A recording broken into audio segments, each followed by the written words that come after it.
Hit that wall at 70 miles an hour this morning. Tire blew. Every bit of damage on that truck that's come from tires blown. Crazy.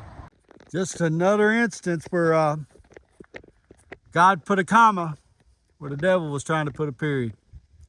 I was driving down that road doing about 70, 75 miles an hour. That passenger tire blew out. Lost control. Hit that concrete pylon about 75. I mean, bam! Busted up my knee or my shin.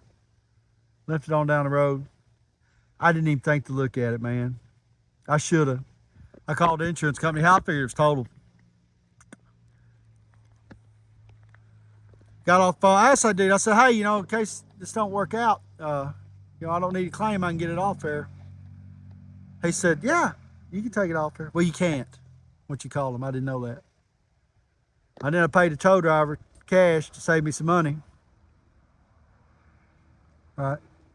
No receipt, so I don't get that back here. Lost a couple $100. Yeah. Which is okay. If it was a deal, it's a deal. Right? Because I figured I was going to call them and tell them I didn't need it. Hell, it didn't even hurt the truck. Need a new wheel. Scratch it up. It's already beat shit. Whew. Needs a head gasket. On top of all the shit that's went on last week. But I can say this, it's not even a drop of bucket.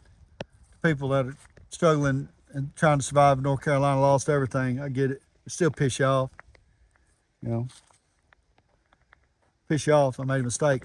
Shouldn't have called them sons of bitches. But I guarantee you one thing. I won't go get high today. You can bet your ass on that. I'm fucking done with that shit. That's the reason why I'm here. We're 3 years out. Almost going into, it'll be 4 years in May. And I'm still paying for the stupid shit I did. I promise you. I had that much karmic debt. And if you're getting clean, you think it's going to be roses and all that? No, you're going to have to work your fucking ass off. Because there's just a whole bunch of damage. It's like that road in North Carolina had all them trees on it for 26 miles. You got to get your saw out and start cutting. Fluent fucking English.